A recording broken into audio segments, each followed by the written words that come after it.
किसी की पेटियां बांध लीजिए। बहुत बड़ा खतरा आने वाला है। जिस चीज़ का डर था ठीक वही हो रहा है। ईरान जंग के बारे में मैं चर्चा कर रही हूँ। ईरान की जंग सिर्फ अब ईरान यूएस और इसराइल की जंग नहीं, पूरे खित्ते यानी पूरे मिडल ईस्ट की जंग बन चुकी है। और यकीन जानिए मेरी बात पर, अगर ये पूरे खित्ते में जिस तरह से ये जंग फैल रही है, ये पूरी दुनिया में फैल जाएगी और कोई नहीं रोक पाएगा इसको विश्व युद्ध तृतीय यानी कि वर्ल्ड वॉर 3 में तब्दील होने के लिए। वैसे भी हम जानते हैं, डायरेक्टली नहीं बल्कि इनडायरेक्टली और कुछ मायनों में डायरेक्टली भी, किस तरह से ईरान के साथ चीन और रूस खड़े हुए हैं और उधर भी अमेरिका के साथ भी उसके जो एलाइज हैं वो भी आने को तैयार होंगे। तो सीधे तौर पर देखा जाए, पूरे तरीके से ये जंग अब ऐसे ख़तरनाक मोड़ पर पहुंच चुकी है जहां पर इसको आगे जाने से अब कोई नहीं रोक सकता। फिलहाल जॉर्डन में, जी हाँ, जॉर्डन वो देश जो कि पूरे तरीके से शामिल भी नहीं है इस पूरी वॉर में, जिसमें अब तक हमले भी नहीं हो रहे थे। जॉर्डन में जो अमेरिका के मिलिट्री बेस हैं, उस बेसिस पर, उन बेस में से एक पर 2 अमेरिकी जो ट्रूप्स हैं, जो सैनिक हैं, उनकी हत्या कर दी गई है ईरान की मिसाइलों के ज़रिए। अमेरिका का कहना है कि वो रक्षा कर रहे थे इन मिसाइलों से अपनी, और तभी उनकी हत्या हुई। और इसे कुल मिलाकर अब 16, अब तक इस पूरी जंग में 16 अमेरिकी सोल्जर्स, 16 अमेरिकी फ़ौजियों की हत्या हो चुकी है, उनकी जान जा चुकी है। और उसके बाद से अमेरिका ने लगातार ईरान के ऊपर हमला कर रहा है। उसकी भी मैं आपको बताऊंगी रिपोर्ट्स कि हमला कहाँ कहाँ हो रहा है। मैं जब ईरान में मौजूद थी, तो जब वहाँ लोगों से मैं बातचीत करती थी, तो ये सोचिए कि किसी को भी, मुझे एक व्यक्ति ने भी ये नहीं कहा वहाँ ईरानी ने कि हाँ ये जंग अब ख़त्म हो रही है। सिर्फ हम अपने स्टूडियो में बैठकर अपने जानकारों से बार बार इस पर चर्चा करते थे कि ये जंग कब ख़त्म होगी, ये कैसे ख़त्म होगी, क्या ये ख़त्म हो चुकी है। हालांकि ये बात ज़रूर है कि एक भी फ़िलहाल कोई सिक्योरिटी का एक्सपर्ट मुझे नहीं मिला जिसने ये ना कहा हो कि ईरान ये जंग जीत चुका है। लेकिन आप यकीन जानिए, ईरानी लोगों से फ़र्स्ट हैंड बात करने के बाद मैं ये बात बहुत ही विश्वास के साथ और गारंटी के साथ कह सकती हूँ कि ईरान बहुत लंबी जंग करने के लिए तैयार हो रहा है। न सिर्फ कि ईरान की सरकार, न सिर्फ कि उनकी फ़ौज, ना ही सिर्फ आईआरजीसी या उनकी खुफिया एजेंसियाँ, बल्कि ईरान की जो जनता है, ईरान का जो समाज है, क्योंकि उसमें एक बड़ा तबका ऐसा भी है जो ये समझता है कि ये पीस डील, वहाँ का खासकर जो एक रेडिकल, जिसको कुछ लोग तथा कथित रूप से कट्टरपंथी तबका भी कहते हैं, कि वो ये नहीं चाहता कि पीस डील हो, बल्कि खून के बदले में वो खून चाहता है कि अयतुल्ला अली ख़ामनेई के खून का बदला ईरान को, ईरान के जो रिवोल्यूशनरी गार्ड्स हैं, इस्लामिक रिवोल्यूशनरी गार्ड्स, उनको लेना ही होगा। अभी फ़िलहाल आपको ख़बर बताती हूँ, ये ईरान ने जॉर्डन के मुवाफ़क्कल सल्ती एयर बेस पर बैलिस्टिक मिसाइल और ड्रोन से हमला किया गया है। इस पर अमेरिकी सेना और लड़ाकू विमान, आप जानते हैं, तैनात है। पूरे मिडल ईस्ट में पूरे तरीके से ये अलग अलग जगहों पर ये बेसिस तैयार हों। जहाँ ख़तरा ज़्यादा था वहाँ अमेरिकी फ़ौजी या तो होटल्स में चले गए हैं या रिहायशी इलाकों में रह रहे हैं। ज़्यादातर ये जो अमेरिका के बेसिस हैं ये तबाह हो चुके हैं, ये भी मैं आपको बता सकती हूँ। और मैं खुद जॉर्डन भी जा चुकी हूँ और मैं अच्छे तरीके से समझती हूँ कि वहाँ का न सिर्फ कि सरकार बल्कि समाज का भी एक बड़ा हिस्सा एक तरह से प्रो अमेरिकन अपना ये पूरा स्टैंड रखता है। तो जॉर्डन ने इस मामले में कहीं भी ईरान का साथ देने की कोई कोशिश नहीं की। हालांकि हमेशा ये कहा जाता है कि जो अरब स्ट्रीट है, यानी कि जो सड़क का सेंटिमेंट है, वो वहाँ की सरकारों के फैसले से बिल्कुल अलग है। खबर पर वापस आती हूँ कि 2 अमेरिकी सैनिकों की जो मौत हुई है, इसके बाद से एक सैनिक जो है वो अभी भी लापता बताया जा रहा है। कई सैनिक जो हैं वो गंभीर रूप से घायल भी हुए हैं, और ये आधिकारिक सूचना मैं आपको दे रही हूँ। तो युद्ध जो है पूरे तरीके से इसके फैलने के आसार नज़र आ रहे हैं, पूरे तरीके से नया मोड़ ले रहा है। जॉर्डन को भी इसमें स्टैंड लेना पड़ेगा। ये बहुत ख़तरनाक खबर है, मुझे बिल्कुल खुशी नहीं हो रही है आपको ये खबर बताते हुए, क्योंकि आप अच्छी तरह जानते हैं ये जंग सिर्फ और सिर्फ, मैंने कहा, वेस्ट एशिया तक सीमित नहीं रहेगी। ये जंग अमेरिका, इजराइल और ईरान तक सीमित नहीं रहेगी। इसमें हमारे खित्ते के भी कई मुल्क हैं जो पूरी तरीके से शामिल हैं। और सबसे बड़ी बात, जो हमारी एनर्जी रिक्वायरमेंट्स हैं, तेल, गैस और इसके अलावा जो आर्थिक स्थिति है, मैं कई लोगों से बातचीत कर रही थी वेस्ट एशिया के अलग अलग मुल्कों में, और ख़ासकर उसमें जो बहरीन में रहने वाले लोग हैं या कुवैत में, यूएई में रहने वाले लोग हैं। आप यकीन जानिए उनमें से बहुत सारे लोग, खामोशी से लोगों की नौकरियां जा रही हैं। भारतीय मूल के लोग, मैं अरबी लोगों का भी जिक्र नहीं कर रही हूँ, भारतीय मूल के लोगों की नौकरियां जा रही हैं, क्योंकि पूरे इलाके में ये बहुत ही ख़तरे का और एक तरह से अस्थिरता का ख़तरनाक माहौल पैदा हो रहा है। तो ये जो घटना है, ये अभी हाल के दिनों में देखा जाए तो पहली ऐसी घटना है जिसमें अमेरिकी सैनिकों की मौत हुई है, और व्यापकता इस युद्ध की बढ़ती जाएगी। यानी ये युद्ध पूरे तरीके से फैल जाने के आसार नज़र आ रहे हैं। और इसके अलावा हमले के कुछ ही घंटे नहीं गुजरे थे कि अमेरिकी सेना ने ईरान के कई, न सिर्फ कि जो इलाके हैं अलग अलग, सैन्य ठिकानों पर हमला किया है। तो अभी ये रिपोर्ट आनी बाकी है कि इन सैन्य ठिकानों पर हमले के बाद ईरान को क्या नुकसान पहुंचा है। लेकिन इसी दौरान जो मुज्तबा खामनेई हैं, जिनको लेकर लगातार जो अमेरिकी और पश्चिमी मीडिया है वो खबरें ये फैलाता है कि क्या वो ज़िंदा नहीं हैं, क्या वो इतनी ज़ख्मी हालत में हैं कि वो देखे नहीं जा सकते। ये बात सच है कि अभी तक उनकी तरफ से एक तस्वीर तक हमें नहीं मिली है, यहाँ तक कि अपने वालिद के, अपने पिता के जनाजे तक में जो मुश्तबा खामनेई उन्होंने हिस्सा नहीं लिया। उनके दो जो दूसरे बेटे हैं उन्होंने हिस्सा लिया, लेकिन खामनेई, मुश्तबा खामनेई ने हिस्सा नहीं लिया, जो ईरान के नए सुप्रीम लीडर हैं। तो इससे इस बात को बल मिलता है। हालांकि एक वीडियो उस दौरान आया था, इस तरह का वीडियो, जिसमें पूरे तरीके से लग रहा था कि ये मुश्तबा खामनेई है जो जनाजे में दिखे हैं, और बिल्कुल जंगल में आग की तरह पूरे ईरान में ये खबर फैल गई थी जब मैं ईरान में मौजूद थी। तो अभी भी इस खबर की पुष्टि नहीं हो पाई है कि वो थे, वो नहीं थे।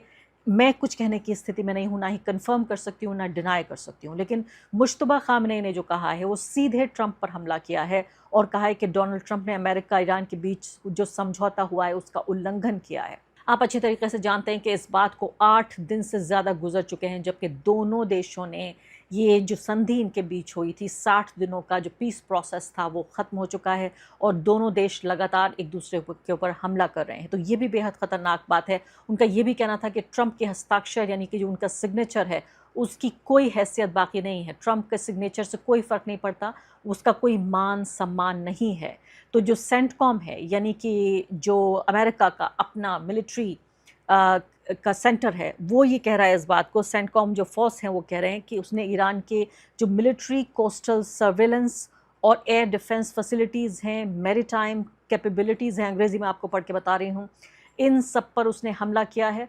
और इसके अलावा ड्रोन स्टोरेज साइट्स को भी निशाना बनाया है। ईरान की मिलिट्री को काफ़ी नुकसान पहुंचाया है।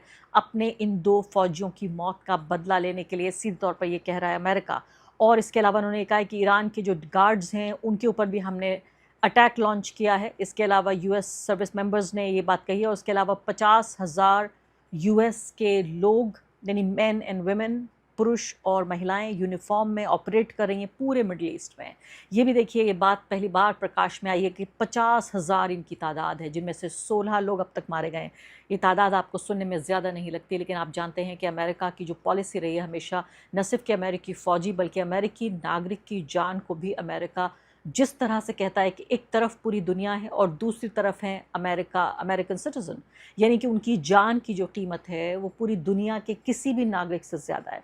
मैं यहाँ बिल्कुल ये कहने की कोशिश नहीं कर रही हूँ कि ये बहुत अच्छी बात है, मैं सिर्फ आपको बता रही हूँ कि मैटर ऑफ फैक्ट किस तरह से अमेरिका इसको देखता है कि दुनिया के किसी भी नागरिक की, किसी भी देश के नागरिक की हत्या हो जाए, मौत हो जाए, कोई फ़र्क नहीं पड़ता, लेकिन जो अमेरिकी नागरिक है उसका खून, उसकी जान, उसकी कीमत को बहुत बड़ा माना जाता है। और इसीलिए 9/11 का हमला हो या इससे पहले कोई भी हमला रहा है, अमेरिका उससे 50,000 गुना जाके बदला लेता है उस फोर्स से जो उसके नागरिकों पर हमला करती है। और यहाँ तो फ़ौजी मारे गए हैं। तो सीधे तौर पर आप देख रहे हैं कि 50,000 पुरुष और स्त्रियाँ हैं यूनिफॉर्म में, यानी कि सैनिक हैं, पुरुष और महिला सैनिक हैं इस पूरे ख़ित्ते में जो रक्षा कर रहे हैं। और ये तमाम तौर से अमेरिका का ये कहना है पूरी तरीके से अलर्ट हो गए हैं, फोकस्ड हैं और हमला करने के लिए तैयार हैं। लेकिन बाकायदा अमेरिका बार बार अपने नुकसान को कबूल कर रहा है। ये बात भी आपको माननी पड़ेगी, चाहे उसके जंगी जहाज़ों का नुकसान हो या यहाँ पर उसके फ़ौजियों का नुकसान हो। अमेरिका की एक बात आपको माननी पड़ेगी कि वो अपने नुकसान को, इस सब के बावजूद भी कि इससे पब्लिक ओपिनियन बदलता है, आम लोगों की राय अपने नेता और अपने सरकार के ख़िलाफ़ बनती है, लेकिन इसके बावजूद भी अमेरिका में कम से कम इतनी पारदर्शिता है कि अगर उनके जहाज़ गिराए जा रहे हैं तो ये बात उनकी मीडिया सामने रखती है, प्रेस कॉन्फ्रेंस करते हैं डोनाल्ड ट्रंप। और अगर उनके फ़ौजी भी मारे जा रहे हैं तो उसको छिपाने के बजाय जनता के सामने पारदर्शी तरीके से इसको रखा जाता है। तो आपको यहाँ पर ध्यान देने वाली बात यह है कि जिस तरह से पहले ईरान का हमला और उसके बाद अमेरिका का जवाबी हमला, इस सब के दौरान जॉर्डन को आप ये देखिए कि कभी भी कोई डायरेक्टली वो इस युद्ध में एक पक्ष नहीं रहा है। तो सीधे तौर पर वो एक न्यूट्रल पोजीशन लेने की कोशिश कर रहा है, क्योंकि पब्लिक ओपिनियन इसमें बिल्कुल अलग है। हालांकि ये अलग बात है कि अपने जो, यानी अमेरिका के जो सैनिक अड्डे हैं जॉर्डन में, और जो जॉर्डन की सरकार है, जो जॉर्डन के किंग हैं, वो पूरे तरीके से अमेरिका की उंगलियों पर और इशारों पर नाचते हैं, ये आपको अच्छी तरह पता है। तो अब यहाँ पर ये देखना है कि अब ये पूरा जो स्ट्रेटेजिक पॉइंट बन गया है, ये रणनीति का जो पूरा केंद्र बन गया जॉर्डन, अब जॉर्डन क्या करेगा? अब जब जॉर्डन पे हमला हुआ है तो क्या जॉर्डन की धरती से ईरान पर हमला होगा? यहाँ पे ये देखने वाली बात होगी। अभी तक यूएई, सऊदी अरब, कुवैत और ओमान और इस तरह से हम देख रहे थे कि ये अलग अलग बहरीन जो देश हैं ये एक तरह से फंसे हुए थे, करें तो करें क्या। इन सब की इकॉनमी पूरे तरीके से नाजुक स्थिति में चली गई है। और इसके अलावा ये अभी तक बताया जा रहा है कि हाल ही में एक दो नहीं बल्कि ईरान का जॉर्डन पर अमेरिका के सैनिक अड्डों पर ये चौथा हमला है। एक्सियोस की रिपोर्ट ये बता रही है। और अमेरिका का सैनिक नुकसान बढ़ गया है अभी पूरे तरीके से देखा जाए तो। और जिस तरह से अलगार कहा है अब जो मुश्तबा खामनेई हैं, वो साफ तौर पे पता चलता है कि दोनों तरफ से जो जंग के का जो आवाज़ें हैं और जंग की जो ललकार है और यलगार है वो अलग ही मोड़ पर पहुंच रही है। और अभी कुछ देर पहले मैं देख रही थी कि कैसे ईरान की तरफ से ये कहा गया कि ये कैसे अमेरिकी सैनिक हैं, ये कैसे दुनिया की सबसे बड़ी ताकत हैं, ये कैसे दुनिया का सबसे बड़ी मिलिट्री पावर है कि इनके सैनिक अगर ख़तरा होता है तो आम आबादी के बीच में छिप जाते हैं। ये कैसे लोग हैं, ये कैसे सैनिक हैं, ये फ़ौजी कैसे हैं, इनके अंदर क्या खून इनमें उबाल नहीं देता, क्या इनमें कोई देशभक्ति नहीं है कि अगर इनके ऊपर हमला होता है कि ईरान मिसाइल दाग सकता है, ड्रोन से हमला कर सकता है और बमबारी कर सकता है, तो ये होटलों में जाके टूरिस्टी जगहों पे छिप जाते हैं। तो ये कैसे फ़ौजी हैं कि इनको इतना भी इनके अंदर देशभक्ति का जज्बा नहीं है, इतना इनके अंदर ये इस तरह का जज्बा नहीं है कि वो अब इन हमलों का मुकाबला कर सकें। यहाँ पर एक महत्वपूर्ण बात जो मैं आपको बताना चाहती हूँ वो ये कि किस तरह से ये जंग जो है वो पूरे तरीके से एक तरह की फॉरएवर वॉर, यानी कि एक ऐसी जंग जो ख़त्म होने का नाम ही नहीं ले रही है। और ये सिर्फ ये जंग नहीं बल्कि दुनिया में कई जंगें इस वक्त चल रही हैं जो ख़त्म नहीं हो रही हैं। कभी स्तर उनका नीचे रहता है, कभी उनका स्तर ऊंचा हो जाता है, कभी एक नागरिक मारा जाता है, कभी 3 नागरिक मारे जाते हैं, कभी 30 मारे जाते हैं। लगातार ये जंग चल रही है। तो अमरीश मिश्रा जाने माने पत्रकार, ईरान भी होकर आए हैं, सिक्योरिटी के भी एक्सपर्ट हैं, इस पूरे खित्ते को भी अच्छे तरीके से समझते हैं। जब मैंने उनसे बातचीत करने की कोशिश की तो उन्होंने बताया कि कैसे बिल्कुल एक बॉइलिंग पॉइंट पर पूरा ये खित्ता पहुंच चुका है हमारा, यानी वेस्ट एशिया का ये पूरा जो रीजन है। और इसके अलावा ऐसा नहीं लगता कि आने वाले दिनों में ये जंग ख़त्म होगी, बल्कि एक ख़तरा उन्होंने बताया कि ये तीसरे विश्व युद्ध की तरफ बढ़ते हुए कदम नजर आ रहे हैं। देखिए क्या है, पूरी जो सिचुएशन है वो इस समय एक बॉइलिंग पॉइंट पे पहुंच रही है। और ये जो फेज है, ये जो पोस्ट फ्यूनरल जो एक जंग एकदम से गर्म हुई, इसके पीछे देखिए सीधे तौर पे इजराइल का हाथ है। क्योंकि इजराइल ने तुरंत ही, आप समझिए कि 9 जुलाई के आसपास, 10 जुलाई से ये खबरें फैलाना शुरू कर दी थी कि ईरान अमेरिका के प्रेसिडेंट ट्रंप को असैसिनेट कर सकता है। और उसके बाद ट्रंप ने फिर एमओयू वगैरह खत्म होने की बात कही। उधर ईरान के पार्लियामेंट ने भी एक सख्त रुख अपनाते हुए कहा कि हम कब तक इस तरह से बातचीत करते रहेंगे जिसका कोई नतीजा नहीं है, और एक ऐसे एडवर्सरी से जो अपने रोज बयान बदलता है। तो उन्होंने भी अपनी तरफ से एमओयू के खत्म होने का ऐलान किया। और यहां तक ईरान की पार्लियामेंट ने कह दिया अपनी सरकार, ईरान की सरकार, कि अब आगे से इनकलाबी रवैया अपनाओ, रेवोल्यूशनरी लाइन अपनाओ। और इसके साथ साथ जो मुश्तबा खामनेई ने जो एक गाइडलाइन सेट की कि जो रेड लाइंस हैं, जो लाल रेखाएं ईरान की हैं, वो क्रॉस नहीं होनी चाहिए। तो उस कॉन्टेक्स्ट में ये जो जंग हो रही है, देखिए इसमें ईरान की जो तैयारी, ये तो सामने आ रही है बात कि अमेरिका स्ट्राइक कर रहा है। लेकिन इसमें दो पहलू, अभी अमेरिका साउथ ईरान में स्ट्राइक कर रहा है, उसके आगे अभी थोड़ा बहुत मैंने देखा तो खुर्रमाबाद जैसे शहरों पे, वो जो वेस्ट ईरान में है, एक दो स्ट्राइक्स हुई हैं। लेकिन अभी साउथ ईरान में अभी मामला केंद्रित है। तो ये देखिए एक मल्टी फ्रंट वॉर भी हो रही है धीरे धीरे। मुझे ये लग रहा है कि बड़ी जंग हो रही है, रीजनल वॉर जो पिछली बार कही गई थी 40 दिन की जब जंग हुई थी। तो अमेरिका पूरी कोशिश कर रहा है, ईरान भी अपना मजबूत तरह से स्ट्राइक कर रहा है, लेकिन ईरान ध्यान रख रहा है कि अमेरिकन बेसिस पे स्ट्राइक हो गल्फ में, गल्फ कंट्रीज के सिविलियंस पे कोई स्ट्राइक ना हो। ये ईरान इस बात का ध्यान रख रहा है। तो ये जो देखिए एक बहुत बड़ा एक चेस गेम भी है, इसको आप कह सकती हैं। अभी न्यूयॉर्क टाइम्स में एक आर्टिकल कल ही आया जिसमें कहा गया कि Trump has again started a forever war.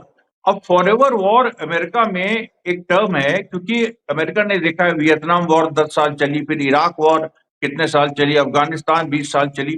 तो ये तो है कि एक अंतहीन जंग का सिलसिला शुरू हो गया और दुनिया इससे रूबरू है, आने वाले दिनों में और होगी। जो देश इसकी जद में नहीं है वो इसकी जद में आएंगे, मुझे लगता है।